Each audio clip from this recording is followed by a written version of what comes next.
Good evening, ladies and gentlemen. I just want to tell you before we are starting that we register this conversation for Austrian radio, Radio Österreich 1. So it would be kind if you would not make too much noise. But of course, if you are taken away by our guest, just applaud. Then I would ask you to switch off your mobile phones, please, because the interference with our with my friend and colleague Lucas, who is in charge of the good sound. And I can tell you that we're going to broadcast this conversation in our program in January, which I will indicate early enough so that everybody can listen to it again on the radio or tell his neighbors or friends. Now, welcome, Mr. Cheheltan. I'm very happy to meet you here. Thank you. We are sitting in the Bruno Kreisky Forum in the 19th district of the city of Vienna. And you know that, or maybe not know, that he was the chancellor who once lived here. Bruno Kreisky lived in this house. It was his villa. Of course, when you were a teenager, Bruno Kreisky became chancellor. What do you know about him? And if you don't know anything, what would you like to know from me about him? Well, at that age, I suppose I didn't realize the political situation in the world.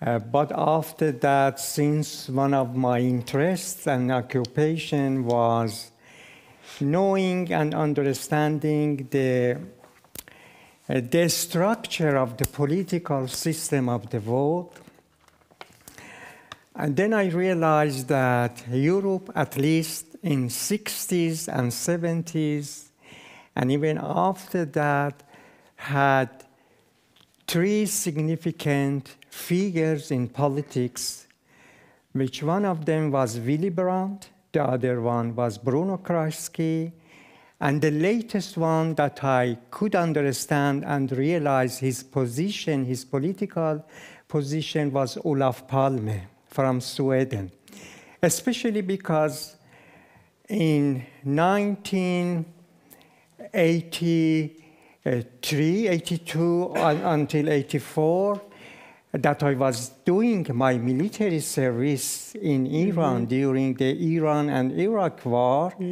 Olof Palme traveled to Iran and tried to find a solution to finish the war. And then I've heard so many stories about Willy Brandt and Bruno Kreisky as well, especially when Willy Brandt traveled to one of the Eastern European countries, and Poland, where he kneeled down. Yes, and that gesture was very fascinating for me. This modesty that he shown to apologize for the past. I realized that still good politicians can be found in the world, and the world is not completely dark. But does it mean that at that time you were watching television, or is it something that you learned afterwards? No. I didn't watch TV at the time. This was what I learned after that.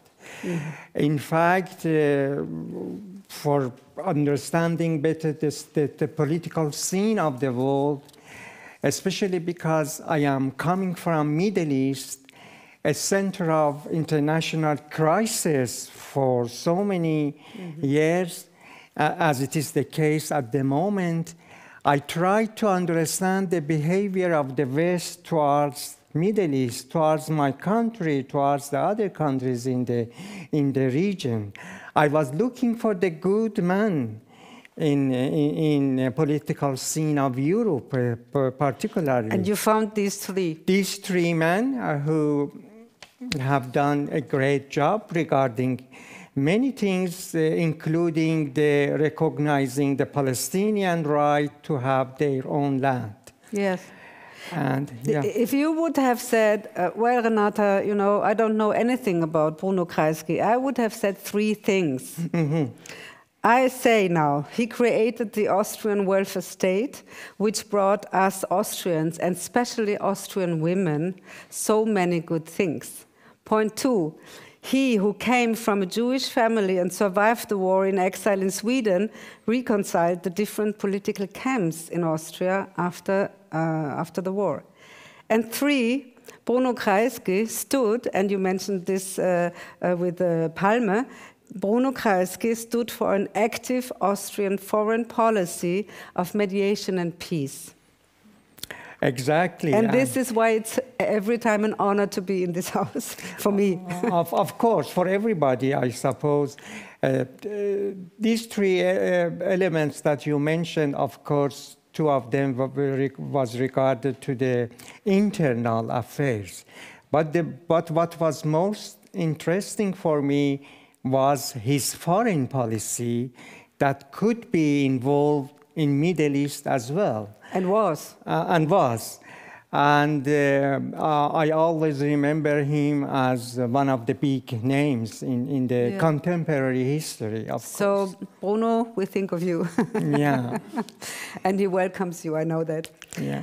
Mr. Cheheltan, you are a native and a resident of Tehran. In 1800, there were 15,000 people living in Tehran. In 1883, there were already 100,000 inhabitants. And in 1956, when you were born, there were 1 million inhabitants. Today we are around 14.8 million or even more. Even more. We don't know so exactly. People in this metropolitan region. So please describe to us the city of Tehran in which you grew up.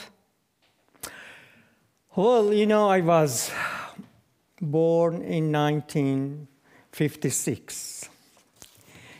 And I can tell you that Tehran has changed a lot. It is a big sorrow for me, of course, that I'm not able to recognize the neighborhood of my childhood anymore. Really? Mm-hmm. And the changes have been so rapid. It means that so many people have been emigrated to Tehran from the other cities around the country, and now they have made it a mega city. I have a very particular connection to this city. The connection might be similar to a connection between a mother and a child. I look at Tehran as my mother. But at the same time, this city is suffering a lot from different things. For example, one of them is pollution. Mm-hmm. The other thing is the traffic jam. Sometimes I think that this city is not built for human beings, but it is built for the cars. Because in Tehran, the public transport does not work properly. Many people try to have their own car to go around. Although they buy their cars 3, 4, or even 5 times more expensive than the standard price of the car internationally. But since the oil, the petrol is so cheap that everybody is encouraged to buy a car. Mm-hmm. Just give you as an example regarding the price of the petrol. 600 liters of petrol is equally the price with 1 kilo of beef. Wow. So it means that the people are using their own car by free hand, and the streets of Tehran with lots of autobahns and lots of different structure, double or triple bridges, still is suffering from this traffic jam. This is what annoyed me most. If we put the social situation aside, this picture that I'm giving you, you can realize that how difficult is living. That is why most of the time I try not to go out, and when I need a book or something, I always try to order it, or only for visiting relative or friends I can leave my house. And more than that, if you go, if even you take your car, you cannot find a parking place. That's a double problem there. But for this, you don't need to live in Tehran, I tell you. Well, yeah. But there are lots of other things that is absorbing me to stay let's there. go back to the time when you grew up. We said in 1956, when you were born, there were, what did I say, 1.5 million people. Yeah. Which is already a big town, but not as big as today, which is 100 times more. So, what pleased you at that time? What did you like about the city? Now you said what you don't like, but what did you like in that times? In that time, in my childhood. Yes. You know, it was, I couldn't realize the environment in the city. The Tehran, for me at that time, was my family, was my house, was my grandfather's and grandmother's house. That was my Tehran.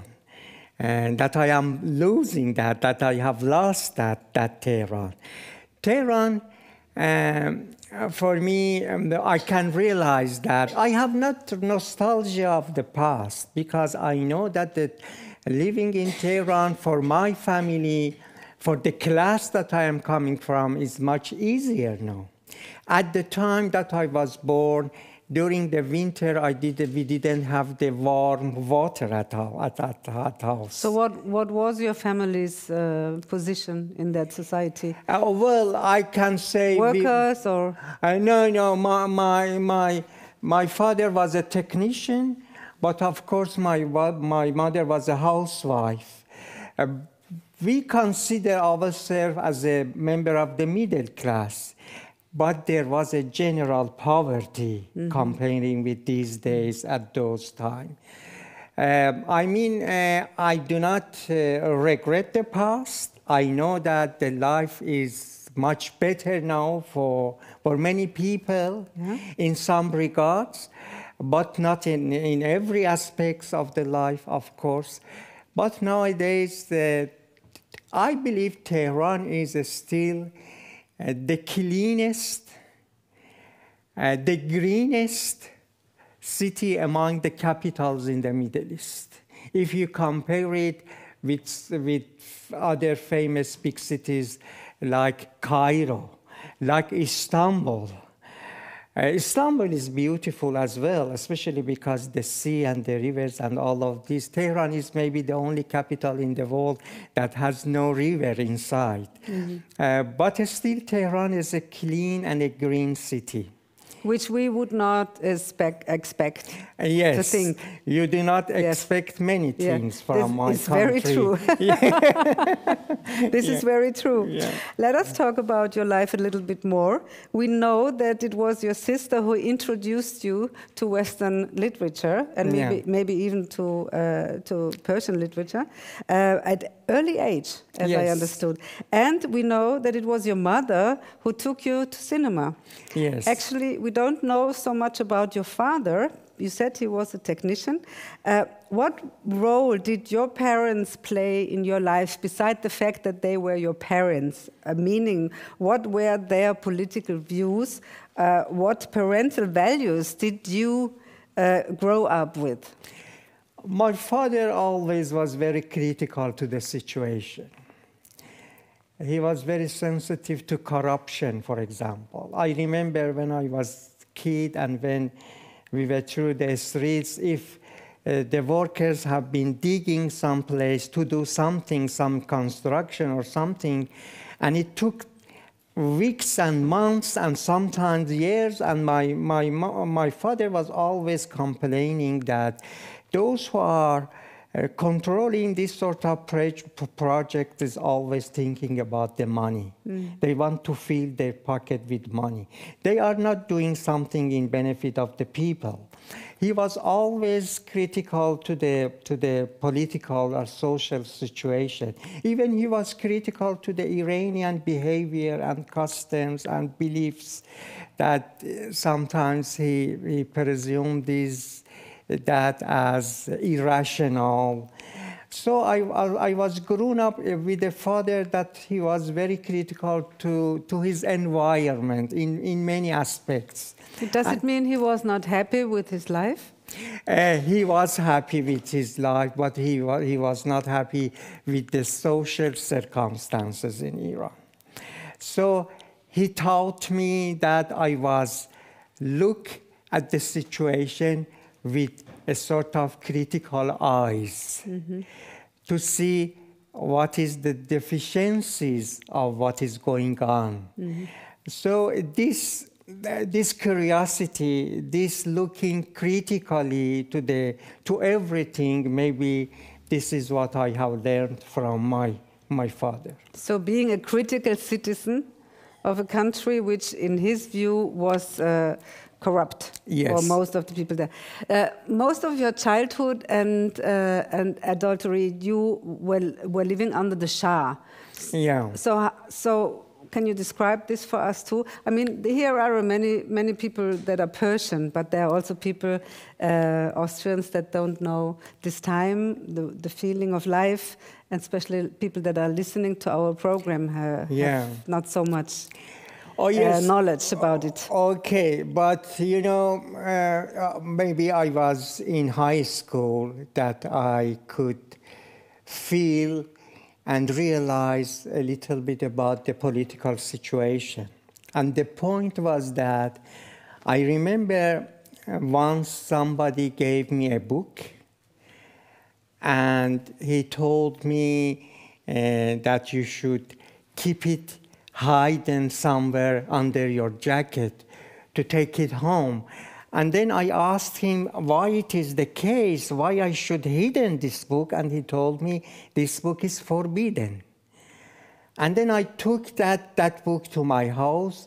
That was a book from a famous Iranian writer, Sadegh Hedayat, maybe the most famous Iranian writer in abroad, out of the country. Yeah. And it was called Mr. Haji, or Haji Agha in Persian. And then I was asking myself why it should be forbidden, this book. And then I realized that there are so many other books, so many other novels, not theoretical books of the Gulag group and so on. No, just novels, Iranian and also foreign writers. And I was a fan of writing novels. And I couldn't understand the reason of that. So I was one of those who collect these books, the forbidden books, because I was very curious to know about these books. And I always was full of fear. But when you say forbidden books, how do we have to imagine that? How was it in the daily life? You were not allowed to have it in your hands when you go on the street, or somebody could get into your apartment and see that you have a book like that, and then it would be reported to somebody, and then you would go to jail? Or how do we have to imagine that? That's the case because in Iran, there has been always a big movement of university students. And when I went to university, when I was 18 years old, still during the Shah, I could realize that because there was a de facto a small library in university that some books was allowed to be available there, but you couldn't find them in the bookstores, for example. And I realized that there are so many books.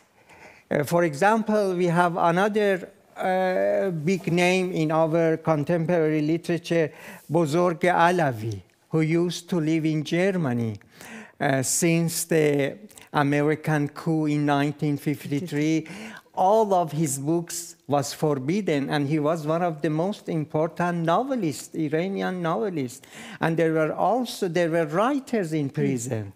And I published my first book I published 2 books of mine during the Shah's time. The first book, I was only 18 years. I realized since I was very young how means the lack of freedom, how means how valuable is the freedom of speech, what means censorship. These were all, that was why in 1979 the revolution meant to me relieving from the fear. That was the... At first, yes. At first, yes. Although it happened after few years, it was repeated, the fear in other sort, not about the books. Yeah, but when you are talking about forbidden books, so the books have been forbidden after the CIA coup in 1953. Yes. Books have been forbidden during the Shah time. Books have been forbidden after the revolution of '79. So which kind of quality of forbidden books do we have to imagine here? Okay. What was forbidden after '53? What was forbidden during the Shah? The books forbidden during the Shah was those books who, in a way, were involving in politics. Like socialistic ideas, communistic ideas? Yes, not necessarily the communistic ideas, but even criticizing the situation in country. Talking or admiring Mossadegh, for example. Mossadegh, the president who was... No, the prime minister. The prime minister, excuse me, the prime minister who was elected democratically and who was, how you say, kicked out by CIA by this coup. That's right. Because what he did was he made the oil nationalized the oil. That's right. That's right. Just to make it clear. Yes. Okay. Of just course. to know what we're talking about. Yes. Fortunately, eroticism was allowed, because in my belief, politics and sex in general meaning are 2 basic elements in literature. Politics was forbidden during the Shah time, but eroticism was allowed. But at the moment, unfortunately, both of them are forbidden. Let me guess which one you regret more. Yeah. and which books were forbidden after the revolution then? What changed there? Well, you know, we have got up and down, of course, after the revolution.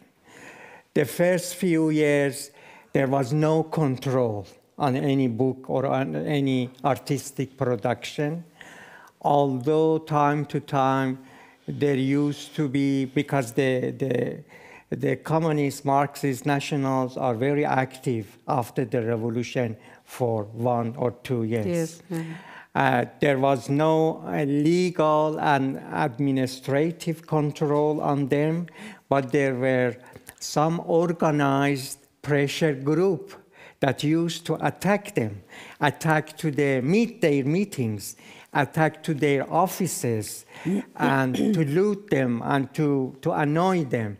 But after that, the government was powerful enough to send the police to the streets and control and ban everything. But during the war, we were experiencing war between Iran and Iraq, which took place for 8 years. we were once again experiencing very hard times regarding the social issues and freedom and so on. But after that, there was a little bit opening. And after that Khatami took the office, there was a great change in the freedom of press, freedom of books. For example, at the beginning of the Khatami time, 7 books of mine were banned.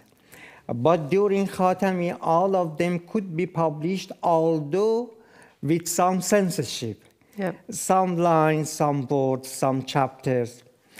But again, after that, still we are experiencing a very hard time, especially in my case, in the past 20 years, I haven't been published any book of mine, any new novel of mine in Iran, although the previous one is available in the book market. Yes.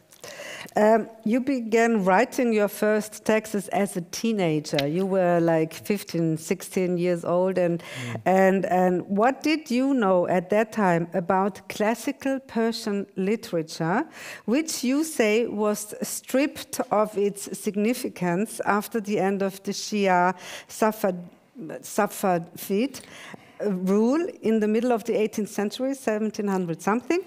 And even Rumi and Hafid should have been forgotten at that time. That was the wish. So what did you know about this Persian literature, classical? At that age, not so much. When you started writing, you didn't know anything about that? Well, we used to read short pieces in the school. Mm-hmm. But it was not a book that I started to read by my own. In fact, the discovery of our classical Persian literature happened when I was 20, 21 years. And when I was, especially when I was during the military service, I used to read only the classical Persian literature because the other books might be considered suspicious. Oh, yes? Yes, because novels is something that only some people might read, some intellectual, some people who are different, you know, and not the yellow book novels, of course, but the novels written by the big names, because still it is considered as some special knowledge. Reading book, in general, means that you are a bit different and you might think about different things as well. So you get suspicious? Yes. Or the others get suspicious? Yes, because at the time I was somehow a non-writer. I had published 2 books and so many short stories and essays in the magazine before I go to military service. And they recognized me in the first days. And at the end, one of them told me that they had to report daily about me, about the connections that I got with my family, about my money in my pocket even, that how it is the case. That is why I wanted to get aside from every suspicion. Then I looked and I started to read only classical Persian literature. When you published your first collection of short stories, that was in 1976, and the second one in 1978, yeah. Temporary Wife and the Silent at the Silent Window, you were, after a short time already, you became a member of the Writers' League in Iranian Writers Association. This was very interesting for me because you are a young man.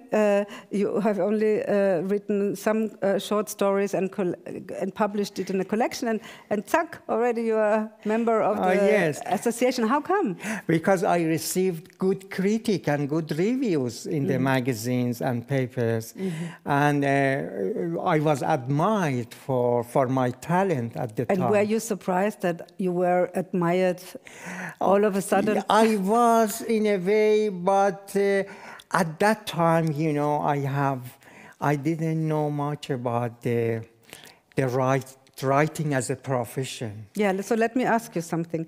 Under what conditions did you write at that time? Because we want to also to elaborate how your condition changed, okay? And were writers freer than during and after the revolution, for example, in that earlier time of your childhood? And how did the publishing system work in Iran at that time? And what was the role of literature in general in the society? Well, in general, literature has got a big role in Iran society. I want to say that we have 5 great names in our classical literature, which are Rumi, Ferdowsi, Hafiz, Sa'di, and Khayyam. I believe the Iranian have these poetry of these 5 big names in their gene. It is a genetic matter for Iranian. Even without knowing, many people, many Iranian at the time do not know that when they talk, they use many of these sayings or as a metaphor, or many other things that they use in daily life is taken from these 5 big names. This is the big role of the literature in my country. But due to failure of our educational system, the younger generation are not familiar with this classical literature so much, and the reason is that in educational book, only only the scholastic part and aspect of these big names is teaching to the students. But this literature is very colorful, is very erotic, and has got a sense, full of sense of humor in this literature, that the dry and solid and scholastic principles of educational system does not let the students get familiar with these aspects of this literature. That is why the younger generation are not so interested to that. I would say that this is a global symptom of our times. Yeah, I think the same thing in German literature. 2020, you published a novel at Beck in Germany, as you do for many years already. This is your publisher, Beck, and it's not the worst one. Oh, well, I know, although it is not the best one either. I would say that. At least I wouldn't tell them. Okay. You published a novel, The Circle of Literature Lovers, in English now, because we talk in English now. And actually, this was what happened in your parents' house. So you grew up with literature through this circle of literature lovers, and you were awarded for this book with the Internationaler Literaturpreis, which was given to you at the Haus der Kulturen in Berlin, together with your translator Jutta Himmelreich. So how much did this circle of literature lovers influence you in your development of a writer? Or have you left the house of your parents at that time? Of course, both of them are dead now, and I do not have any of them anymore. And it is a fictional house. It is a fictional house. And it is not based on the reality, but it is true that sometimes my father used to borrow books, and he liked to, my sister or himself read it, and everybody listened that.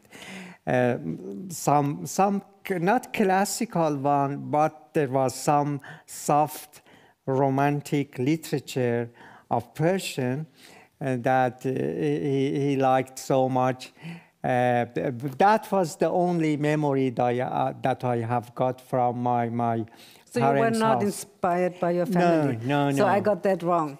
Yes. So we corrected. Yeah, it is,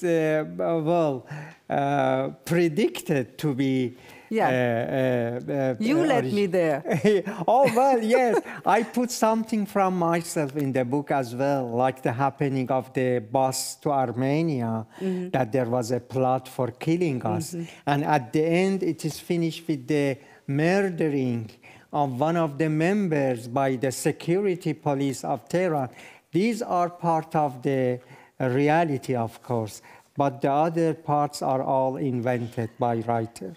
Contrary to expectations one could have, you did not study literature, but electrical engineering, graduating from a university in the UK in 1981.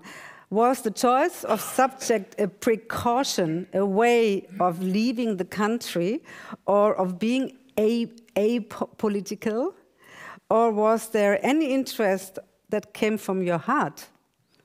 Interest to electrical engineering? Yes, that's what you studied. You know, for years, at least when I wanted to choose my subject in university, I didn't have in my mind being a writer as a profession. But at that time, the family always wanted their kids to be doctors or engineers. And especially for the talented ones, the idea was that he should be an engineer because he's very good in mathematics. And I was one of them who was very good in mathematics. I chose the mathematics in high school, and then the best choice, the best field that I could enroll in the university was electrical engineering, and that was why, and it was a good choice, you know. And then I realized that no writer, at least at the beginning, can live via earning from the writing. He should always have another job. And I was lucky that as an engineer, I worked as an engineer for 15 years, that I could earn good money, good salary. I could afford to buy my own apartment. And even although my wife has been always very helpful financially, economically to our life, but still I could get good money, that it was supporting me for some years before I get known a little bit, before starting to write for the German and European media, and my works being published that has got some income for me. But before that, it was very difficult to live only as a writer in Iran. So you worked as an electrical engineer in Iran? In Iran for 15 years, in different sections of industries. After studying in the UK, you returned to Iran, where you became a soldier in the Iran-Iraq war, which for me is like a horror vision, coming from Great Britain, going to war, and you were even fighting at the front. Yes. And not in the backyard. During this time, you wrote your first novel, Requiem for Qassam, yes. Which was censored and only published in Iran in a limited edition in the year of 2000, right? Yeah. How did the experience of the revolution, which was behind you, the war you were in the middle of, and the current situation in Iran at the time change your writing and the stories you were writing? The experience of the war, you mean? Yeah, the revolution, the war, and the difficult situation in your life. It changed me a lot, I suppose. It learned me many lessons. One of the main lessons that I got during the war between Iran and Iraq, I realized that we have in the world globally only one sort of fighting, one sort of war. There is no sacred war in the world.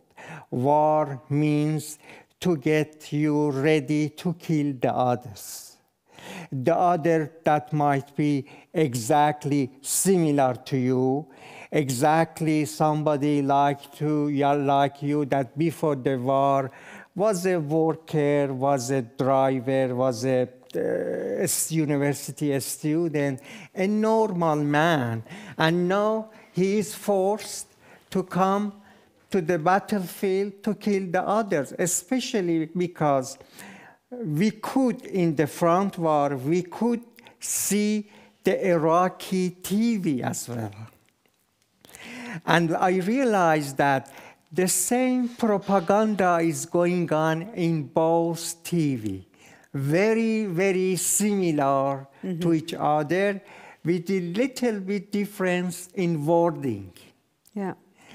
And I realized for entire life of mine, I hated any sort of war, killing the others, with whatever justification that it might have.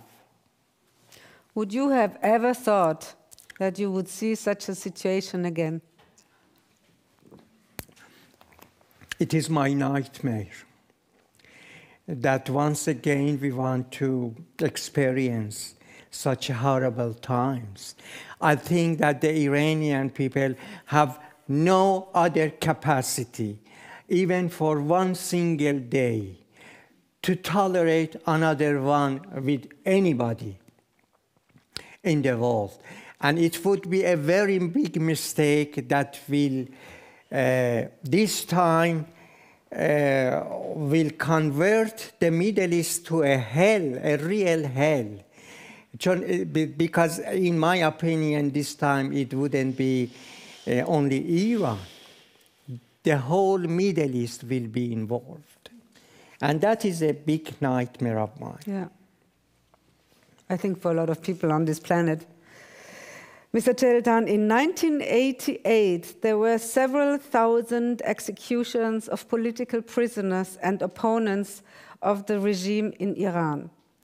Like many intellectuals and artists in Iran, you too have experienced in the late 1990s assassination attempts, you mentioned one before, and were blacklisted by the regime in the late 1990s.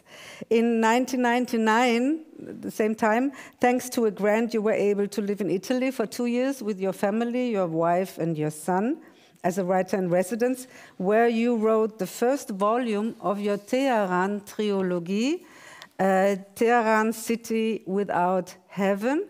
By the way, we have a bookstore outside. You can buy all these books after our conversation.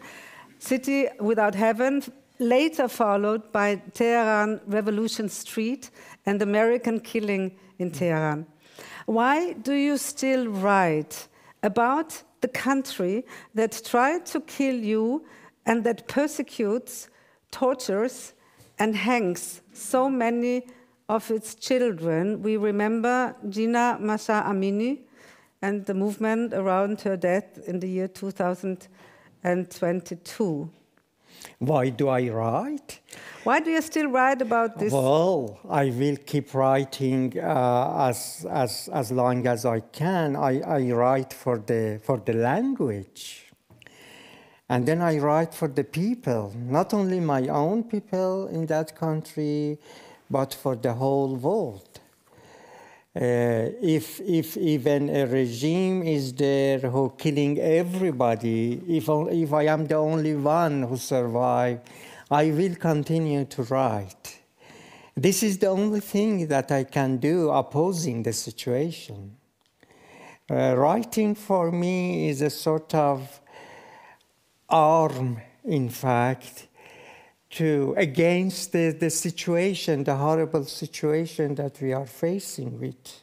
This is the only thing that I can do, that I am capable of doing that, of course, and I do. Remember, go back to these days in 2022 when this women life freedom was going on. How did you feel at that time? What did you do? What could you do? many people, naive people, made a great hope for them, of course, the hope for change.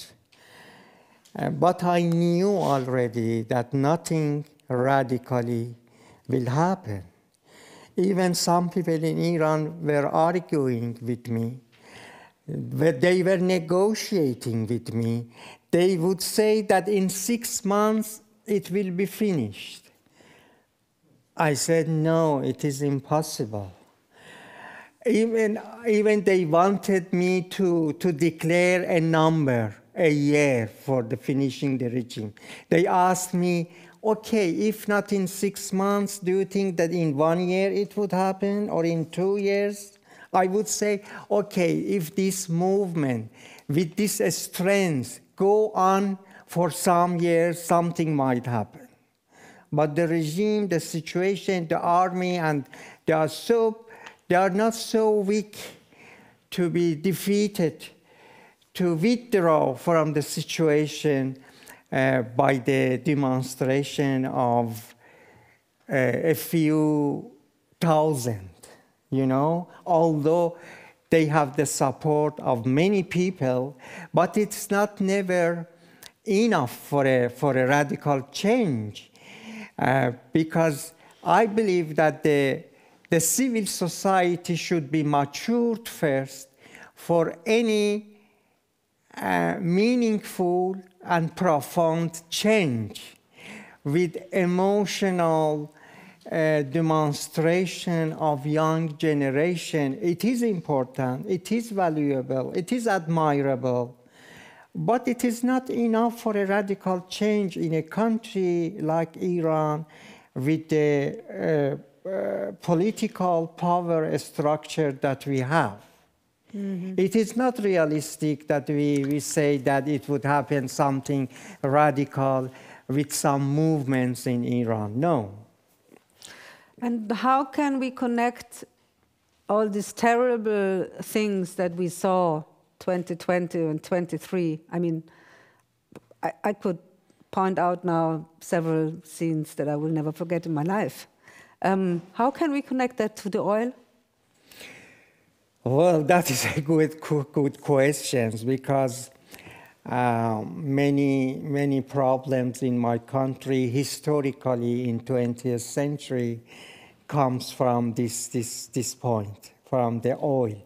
Because if we did not have oil, we didn't have so much political problems. So it's a blessing and a curse at the same time. At the same time, I'm afraid some of my countrymen might get annoyed if I say that without oil we would be another Afghanistan. I mean, the level of living might be so low because what we have at the moment, all the infrastructure that we have in the country has come from the oil money. And without it, I cannot imagine what it would be the country, but at the same time, this country has been always in 20th century in the middle of a tense situation between the powers. Let's say it has started from the beginning of 19th century. Colonialism? Yes. Although we have never been colonial, as it has been countries like countries in Africa or India, but there has been period of time that we have been controlled by Russia and England.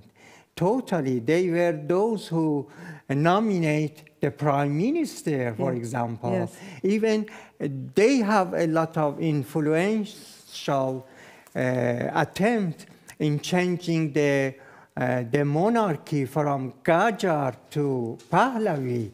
These are all the interferences by these two powers. You know, let us compare it to Norwegian, for example. Yeah, Norwegian has a lot of oil. They have gas. They are rich because of the resources they have and the raw materials.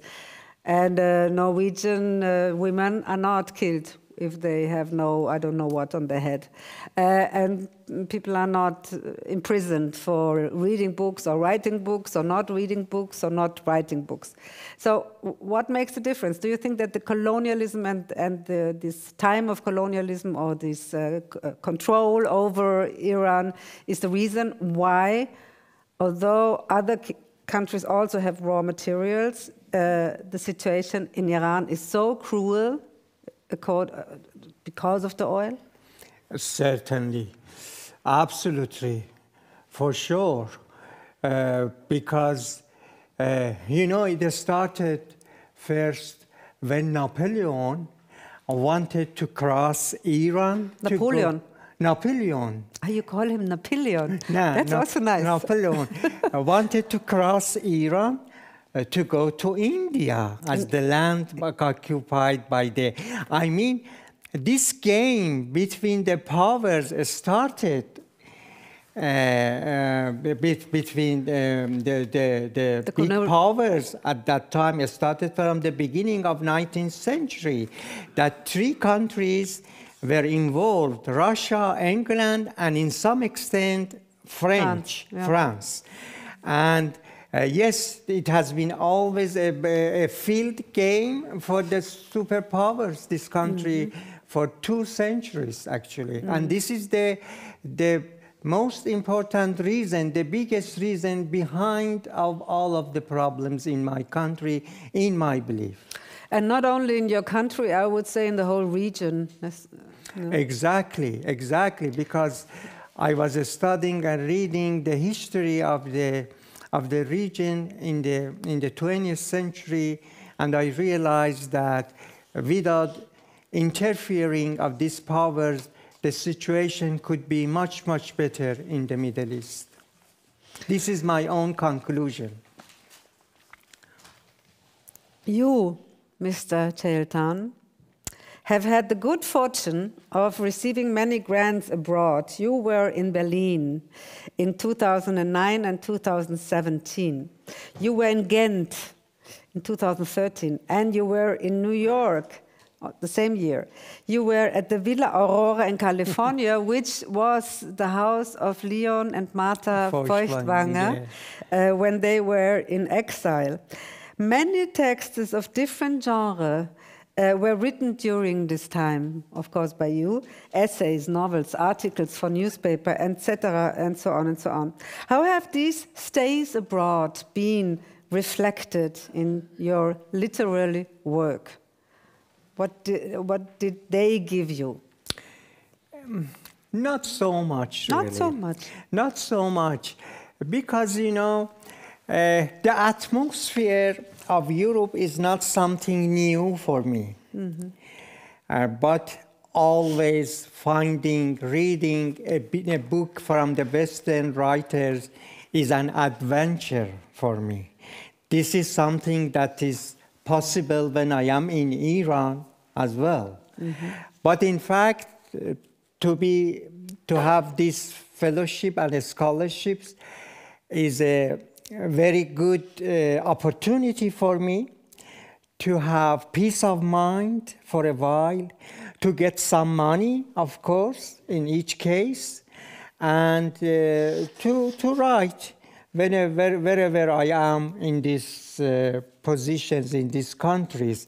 But if you asking me what effect it might have on my own writing, not so much, I would say. Well, I will prove to you that it has an effect. Okay, let me know that. Yes. In 2007, as part of the West Eastern Divan project to promote literary exchange, you welcomed the Luxembourg writer Guy Helminger, who lives in Cologne, to Tehran, and then traveled to Cologne yourself for a return visit. Now we come to your latest novel, this one. It is called The Rose of Nishapour, and you just published it months ago, 2 months ago. 2 months ago at CH Beck. Okay. Now, in this novel, we have the same situation as the one you had with Guy Helminger. Not exactly, but it might have been a pattern for you to write about. In your novel, it is a young British writer, his name is David, who arrives in Tehran in 2015, then this is when the story starts, where he is welcomed by the Iranian writer, surprise, surprise, Nader and his longtime partner, Nastaran. Nader and David met a year before in London. And at the heart of this novel is the triangular relationship between these three people with the homosexual undertones, I would say, and their shared interest in the Persian mathematician, astronomer, astrologer, calendar reformer, philosopher, and world-famous poet Omar Khayyam. And he was born in the same place as the female protagonist, and the place is Nishapour. Yes. Where until today we see his gravestone and memorials and so on and so forth. He lived from 1048 to 1131. Yes, okay. That's right. So I proved no, that your contacts to Europe I and Guy Helminger inspired you at least. Well, of course, but I and Guy Helminger, we were both writers. But in the case of Nader and David, it is only Nader who is a writer. And David? David is the one who has studied critic, contemporary literature, and so on. He's not a writer, a fiction writer, of course.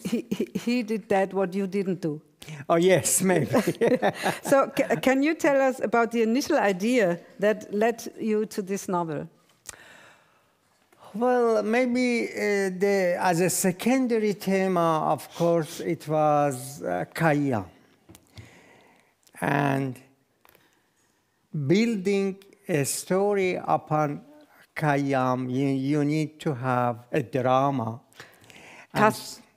Omar Khayyam, the philosopher of 1048 to 1131. Yes. About him you wanted to write? To write.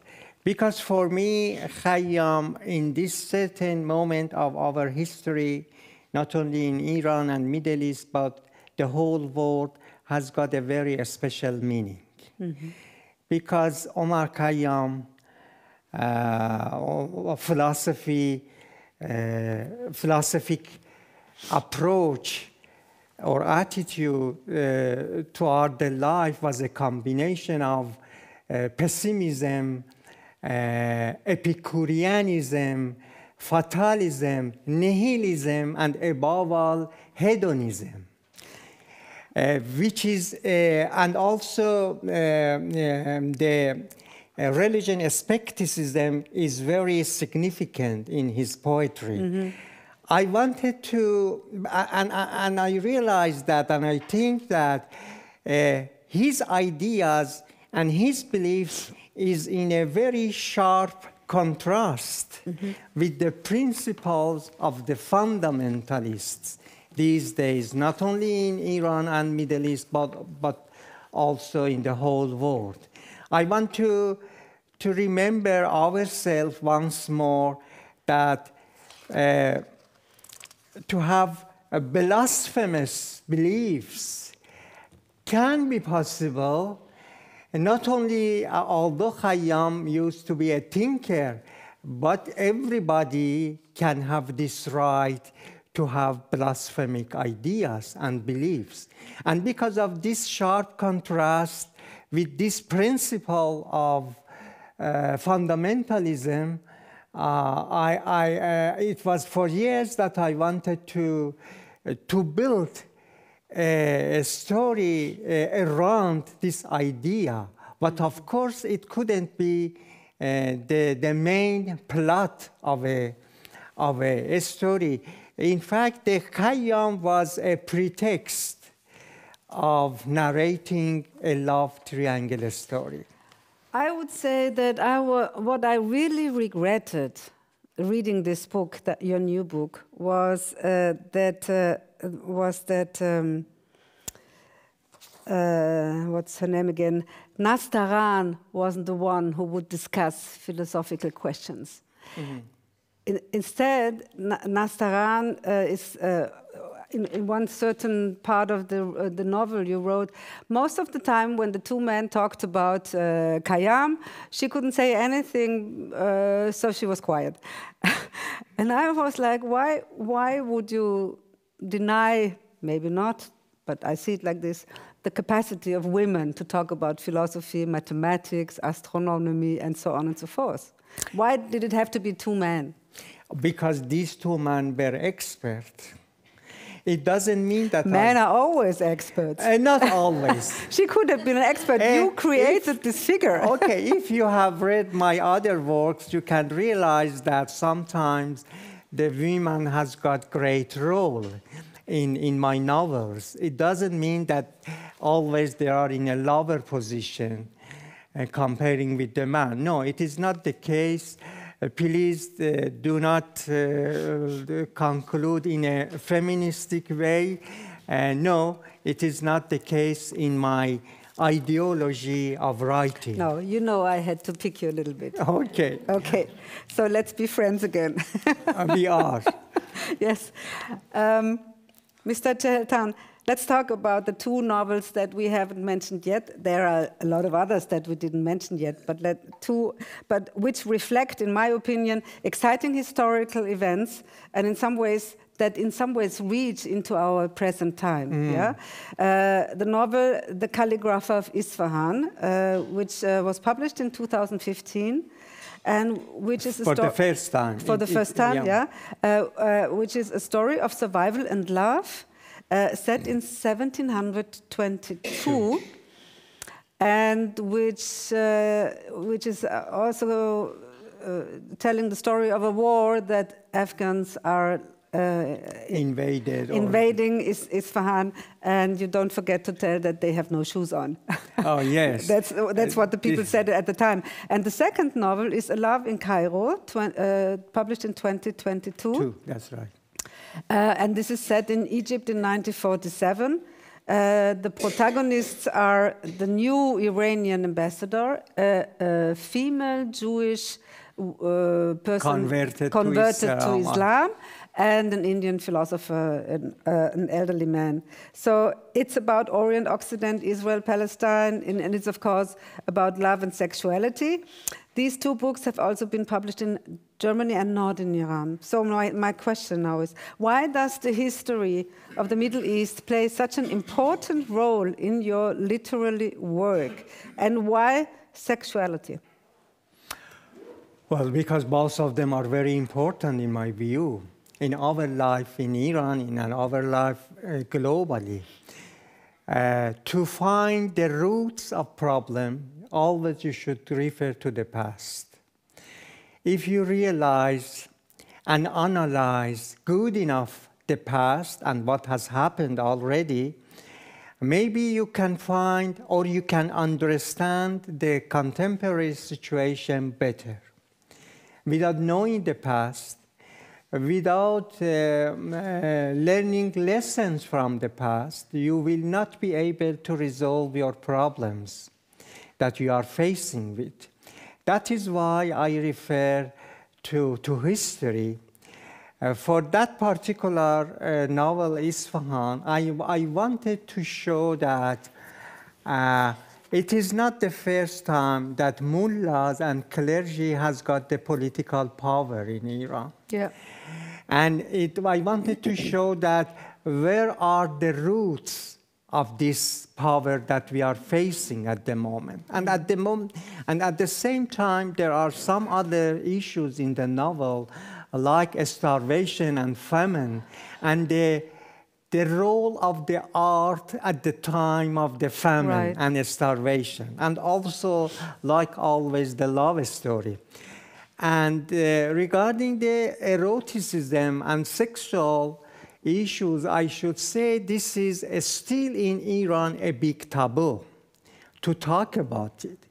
In fact, about the homosexuality, nobody talk about it publicly or in press. And, but in my belief, sexuality has a very big aspect in our classical Persian literature.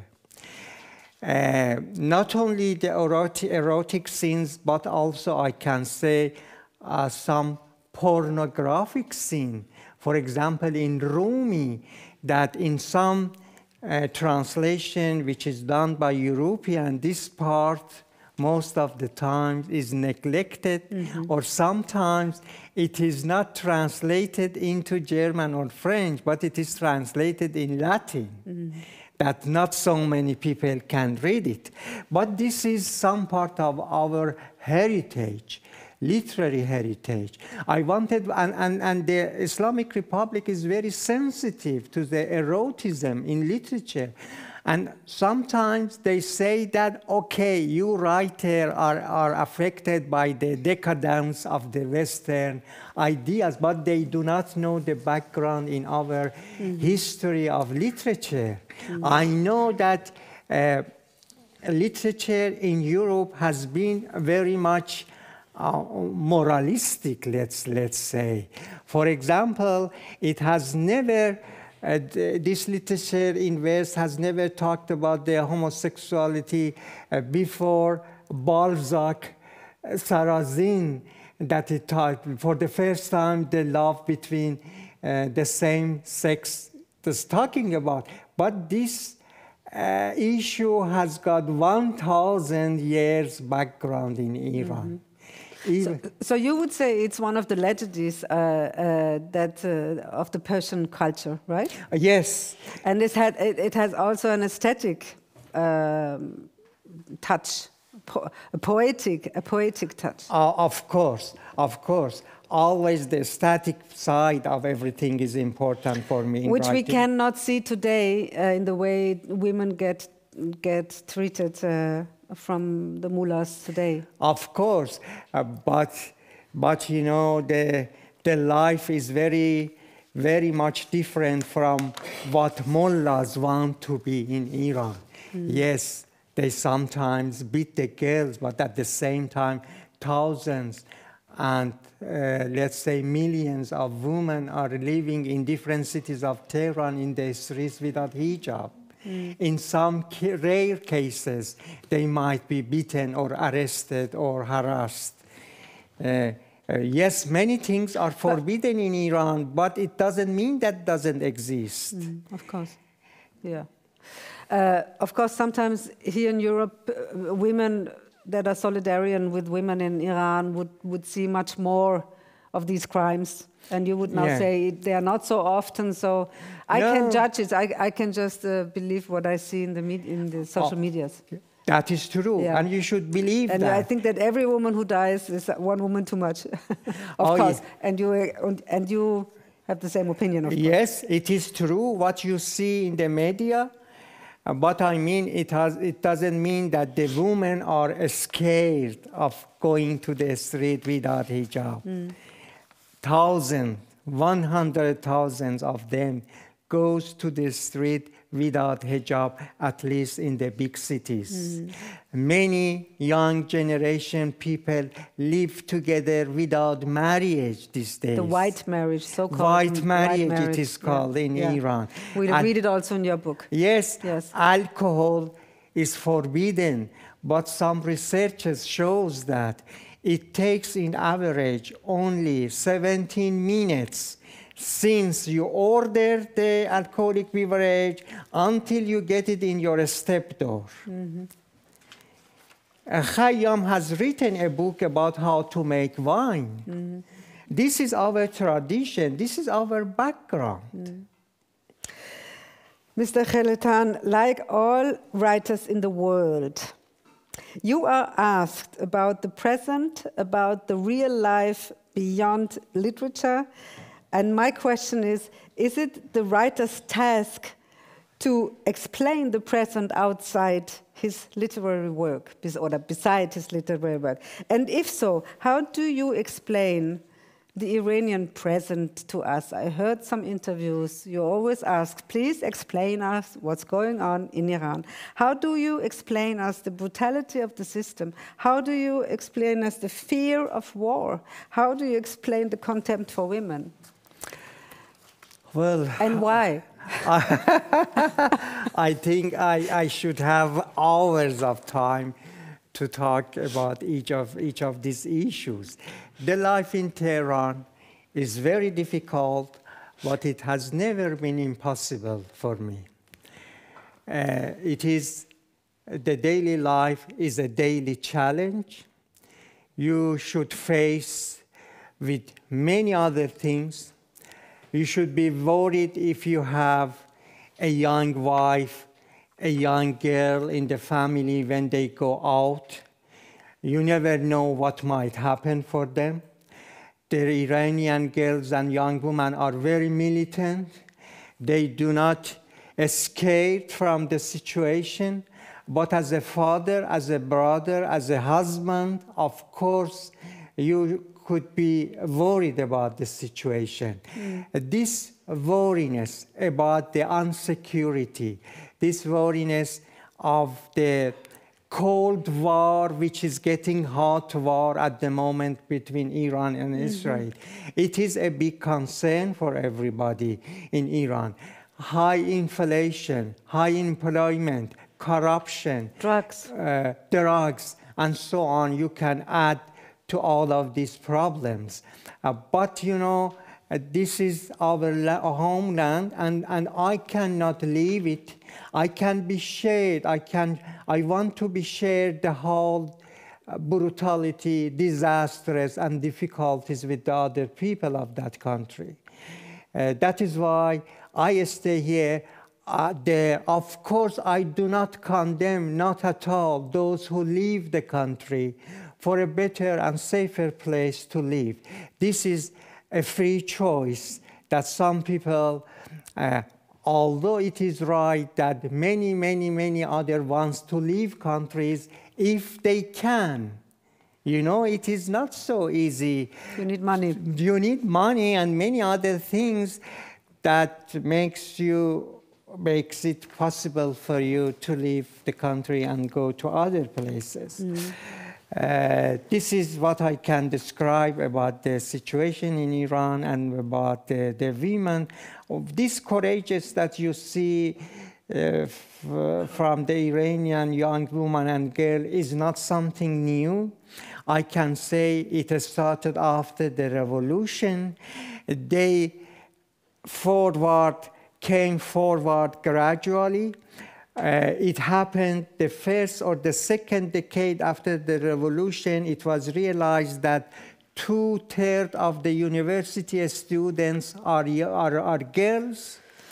It means that they graduated, they demanded for the job, they demanded for the rights. And so we are facing with a national scale crisis in country because these demands are not yet fulfilled, and that is why the movement is going on, although it has got up and down, and it has got off and on. So every conversation has an end. Unfortunately, ours also has an end. What is your wish for the future, Mr. Cheheltan, for yourself, for your country, a country that you claim, and we heard it tonight also, to love, even though you feel like a stranger there sometimes? Yeah, peace, only peace, that will fulfill every other things after that. Every other things comes after the peace. I wish peace for my country, for the region, Middle East, and for the whole world. Thank you. You're welcome. Thank you. Thank you. Thank you.